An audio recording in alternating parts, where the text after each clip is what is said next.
Story का title है शिमला के श्रापित पहाड़, real ghost story in Hindi.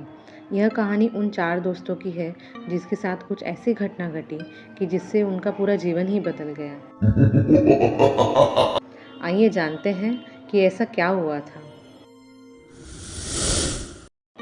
Mumbai शहर की रहने वाली प्रिया शर्मा अपने दोस्तों के साथ रवि, साहिल और विजय के साथ शिमला जाने का प्लान बनाया था। वो सब शिमला जाने के लिए बस में बैठ गए। कुछ ही देर में प्रिया सो गई। अचानक प्रिया की नींद खुली और उसने देखा कि बस में कोई नहीं था। बस का ड्राइवर भी नहीं था। बस अपने आप चल रही थी। उनके सारे दोस्त भी नहीं थे। यह सब देखकर डर के मारे प्रिया जोर जोर से चिल्लाने लगी। अचानक उसे लगा कि कोई उसके पीछे खड़ा है। जब उसने पीछे मुड़कर देखा तो वहाँ एक स्त्री बैठी हुई थी। उस स्त्री का चेहरा जला हुआ था। ऐसा लग रहा था कि किसी ने उसी चेहरे पर एसिड फेंका हो। ऐसा भयंकर चेहरा देखकर प्रिया चिल्लाना शुरू कर दिया,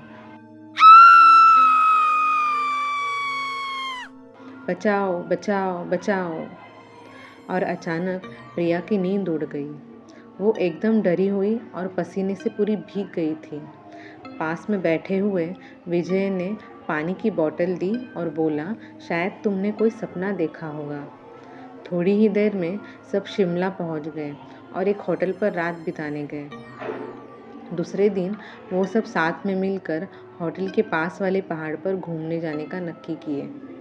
करीबन आधे घंटे में वो सब पहाड़ की सबसे ऊंची शिखर पर पहुंच गए थे। वहीं से नीचे देखने पर उन्हें घने लीलेछम पेड़ पौधे काफ़ी सुंदर दिख रहे थे। अचानक साहिल चौंक गया और बोला, नीचे देखो, कोई खड़ा है, लगता है कोई स्त्री है। विजय और रवि भी देखने लगे, लेकिन उन्हें कोई नहीं दिख रहा था और बोले, तू पागल हो गया है क्या? इन घने जंगल में कोई स्त्री कैसे आ सकती है? तुम्हें शायद कोई भ्रम हुआ होगा। उसके बाद वह सब खुली जगह पर चले गए। रात होने वाली थी, इसलिए वह सब ने पहाड़ पर ही रुकने का निर्णय लिया। इसलिए उन सब ने वहाँ पर ही तंबू लगाया और खाने पीने के लिए सामान बाहर निकाला। प्रिया की बैग तंबू के बाहर थी, इसलिए वह लेने के लिए बाहर गई तो वहाँ पर उसे किसी की आवाज़ सुनाई दी।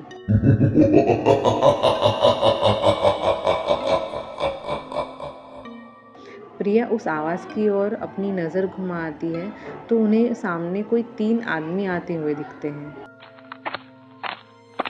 उनके हाथ में धार-धार हथियार देखकर प्रिया डर जाती है और दौड़ के तंबू के अंदर आ जाती है।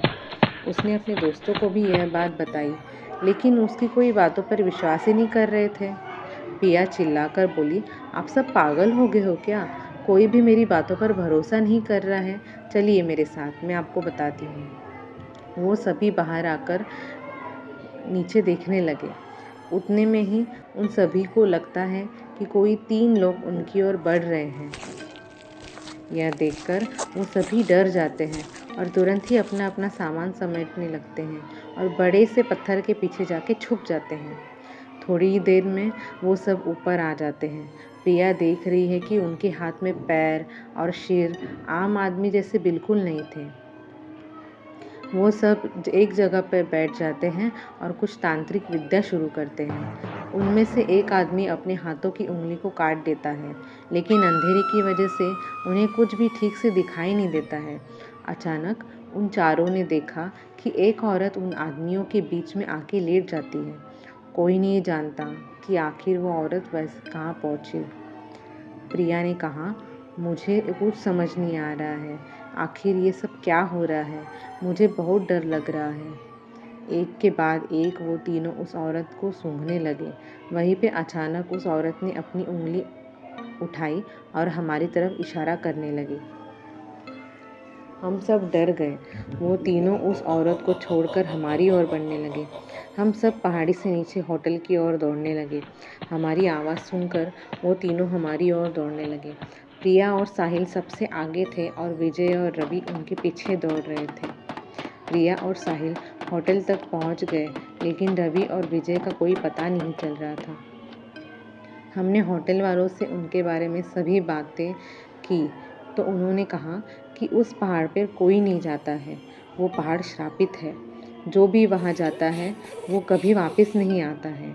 आपकी किस्मत अच्छी थी कि आप अभी ज़िंदा हैं, लेकिन हमारे दोस्त रवि और विजय कभी भी वापस लौट के नहीं आए। हमने उन्हें ढूंढने का बहुत ही कोशिश की, पुलिस कंप्लेंट भी करवाई, लेकिन कोई फ़र्क नहीं पड़ा। दोस्तों, अगर आपको मेरी यह कहानी शिमला के श्रापित पहाड़ real ghost story in Hindi पसंद आई हो तो शेयर ज़रूर करना और हमारे सब चैनल को सब्सक्राइब ज़रूर करना। धन्यवाद।